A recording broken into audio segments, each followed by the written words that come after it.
I thought today we'd look at a game being played in the Magnus Carlsen Invitational, which of course is being played online. It's actually a very short time control, 15 minutes for each side with, I believe, a 10-second increment. And this is actually Daniel Dubov with white against Carlsen playing black. Dubov at this point in the tournament is behind, I believe it's 3.5 points, so he's definitely looking for a win. And since I've been focusing on the theme of central control of squares and developments, which usually, of course, are connected with each other, I found this approach that Dubov took quite interesting because he gives away, as we'll see in the opening phase of this game, he gives away two pawns in the hopes of getting an advantage. But as we'll see, it makes it quite easy for Carlsen to get a draw. So it's not the full game that I want to focus on here, but really what happens with the approach in the opening. So it's Dubov with white, and we'll turn on the live book just to see how this is going in relation to book. So d4, Carlsen responds with d5. We get c4, c6, and Carlsen chooses the Slav defense, which I also play for black. I think it's very solid and a great response to white's strong c4 and d4. So nf3 by Dubov, nf6, n to c3, and now e6. So Carlsen opts to go into the semi-Slav, also very solid, of course. Now, this is an interesting choice by Dubov. So he had options here, like he could do e3, he could do bishop to g5, which is what I usually played for white. But instead, he chooses the fourth most popular move statistically and goes into a fianchetto, which is an interesting approach. And we get the hyper modern idea of just having the bishop on the white square diagonal and controlling the white squares in the center. So Carlsen decides to do NB to D7. Dubov continues his fianchetto, and then Carlsen decides to take. So we get another standard developing move and king safety here. So castle comes in by Dubov, so he's not worrying about this pawn for now. That's kind of shifted away from the center. That's always one of the interesting themes in this opening. So one of the themes is with the bishop fianchettoing. Normally it's on f1 and could potentially recapture here. Black can also look to potentially support this pawn by getting b5 in. So after grabbing the pawn, it's a common theme to try to hang on to it. But this is all happening on the wing, and we're trying to focus on center control. So white is absolutely fine so far. And here Carlsen makes an interesting choice with bishop to d6. Again, not the fourth most popular move.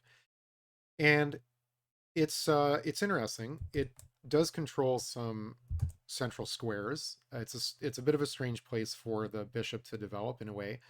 But if we see here on b4, it wouldn't make sense for it to really go there. It would potentially attack a piece or knight here on c3 that's controlling the center.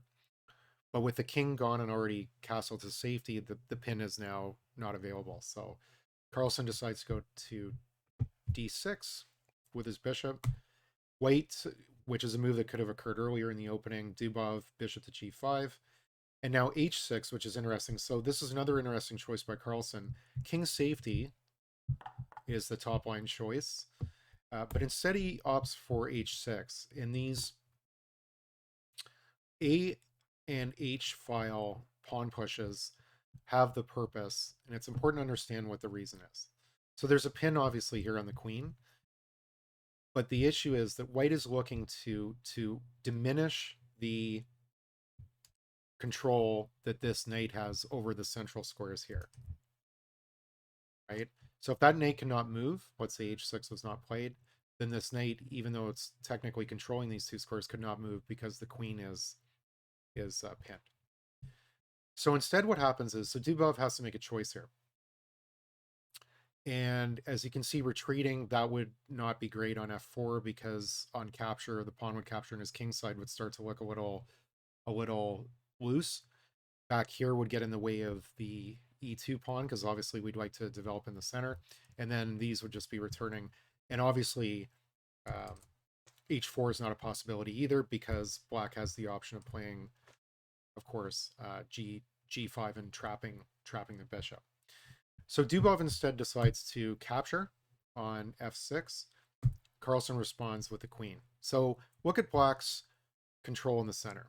So this is what I mean about Dubov progressively just completely losing control in the center. So he's already down a pawn, but if you look at the influence that the black pieces have here, so this pawn on e6 controls e squares. This pawn also helps with the control over d5. We have the queen coming right down in through the f file and also through the center diagonally.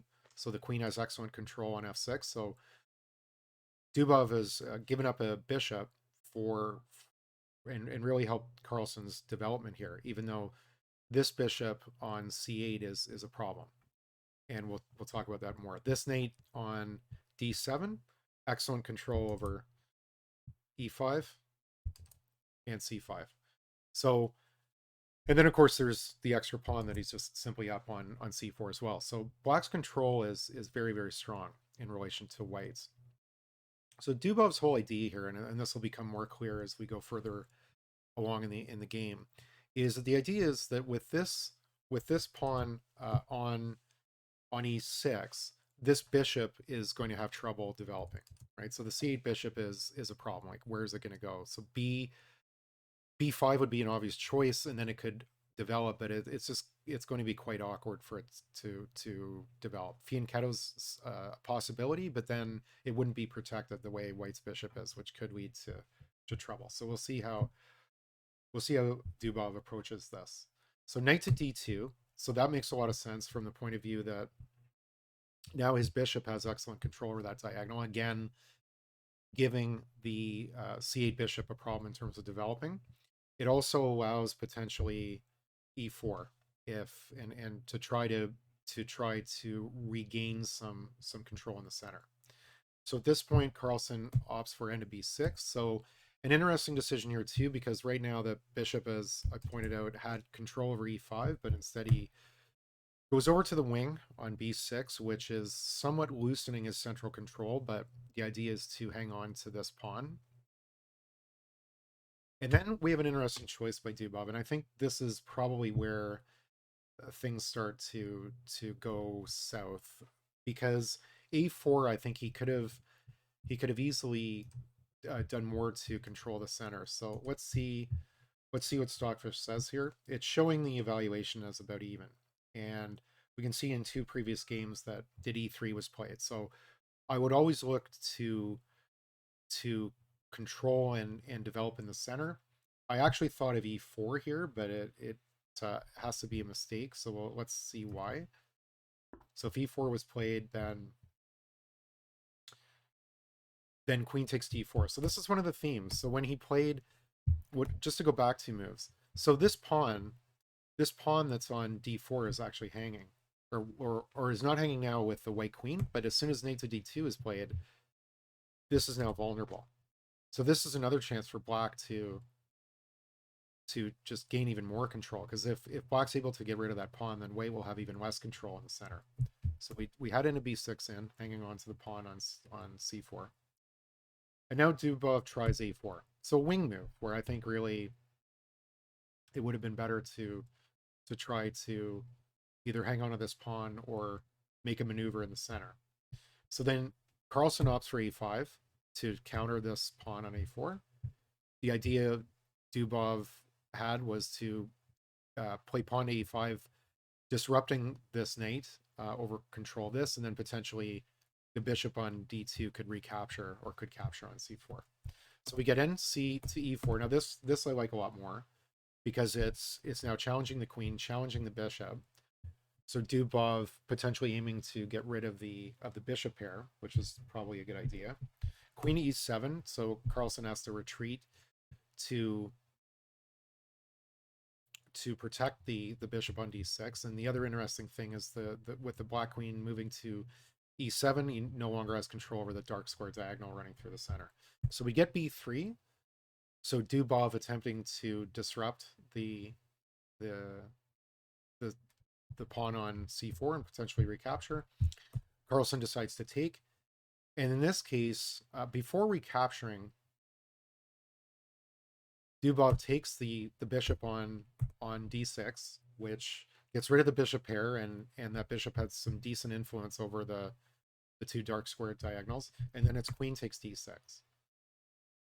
So now this pawn is still hanging on d4. So the question is what to do. So Dubov decides to take on b3, and this is, I think these two moves are very thematic, because you have Dubov going after a pawn on b3, which is off to the side, and Carlsen focusing on the center, capturing on d4.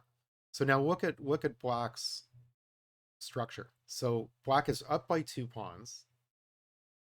Dubov's whole theme here was to keep this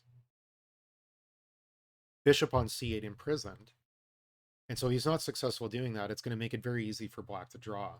And that's why I didn't like Dubov's approach in this game. So down 2 pawns, and as we'll see with this knight, it's quite easy to blockade. There's a 3-to-1 pawn majority for Black on the queen side, which is going to make life very difficult for White, but Black's control over the center is infinitely better than White's at the moment. And of course, the knight on d2 is hanging as well. So we get RF to d1, so that's a good developing move, and obviously threatening comes with a tempo on the queen. Carlsen ignores it and goes castle, so he's just continuing his development, which makes a lot of sense.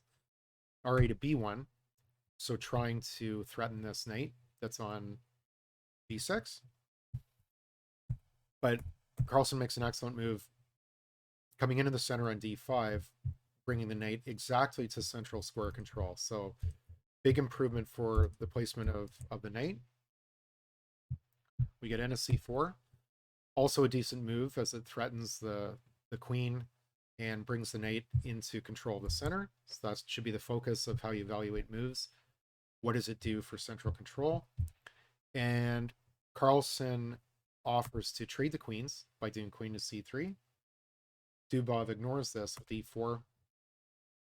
And Carlsen's knight is obviously threatened on d5, but he opts to take on b3 first. He's up 2 pawns. Why not? R recapture, so the rook recapture, and then n to b4. And look at the way that Carlsen was able to easily close down this rook's influence on the b file. 3-to-1 pawn majority. The development of this bishop is still a bit of an issue, but if Carlsen can solve that, then he'll be fine. So Dubov knows this and immediately plays e5, increasing the scope of his bishop on the white square diagonal, but more importantly, trapping the pawn on e6, because what he wants to do, of course, is prevent this bishop from developing. So let's see how Carlsen solves that. So we get his knight retreats. That's the first move. So he wants to make sure that he cuts off the influence of the bishop along the white square diagonal.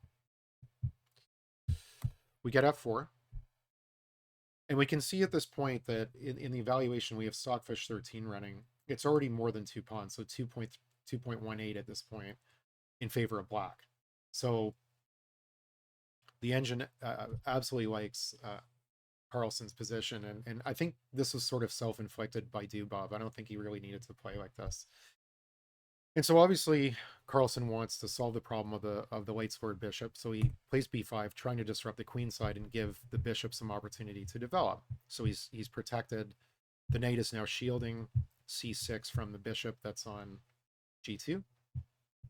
So b5 is played. Dubov decides to capture, c takes, and then bishop takes. Dubov decides to take the bishop. So down 2 pawns and then exchanging material. Interesting decision. E takes d5 and knight to b6.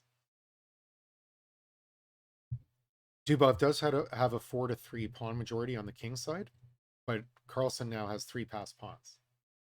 And so it's white that's completely behind, and actually the engine shows this as absolutely winning for Carlsen, so he really should have gone on to win. So the game continues after this, and there's rook to a6, knight takes, and so after all that, after doing everything he could to prevent the bishop from developing, now he just captures it. So rook takes c8, and the evaluation shifted according to the engine, but it still shows Black winning. So a better decision just to go back a couple steps. So at this point, This was quite strong. And Carlsen missed bishop to g4. So what the engine's suggesting is to hang on to this bishop because it's a fairly open position. You should probably keep it. And I guess his Carlsen's thinking was, well, the knight's advanced, so an exchange is good. But the engine really liked bishop to g4. So that, of course, comes with a tempo on the rook. So the rook's going to have to go somewhere. Engine's suggesting d2. But it also is got some major influence through the white squares here on f3 and e2, and of course hitting d1. But more importantly, it prevents the capture by the knight, because and it's an interesting, it's maybe a difficult move to see, because in a lot of cases, developing player would look at this and say, hey, I can go up and exchange. But if that happens, then it's just bishop takes on d1, and he takes advantage of the fact that these rooks were not on the same file or rank. And not only has he captured one, so it's an exchange of rooks, but now he's hitting the other one. So if white were to capture there, now it's just r takes a8. It's a massive lead for black, and in these past pawns will absolutely come back to haunt white. So I wanted to show that phase of the game because it really caught my attention. I think Dubov went for an opening plan that I think conceded too much to black and made it pretty easy for Carlsen to draw. And as we just saw here, Carlsen really should have won the game if he was in a more ambitious mood. Perhaps he missed bishop to g4, but the engine showing black was clearly ahead.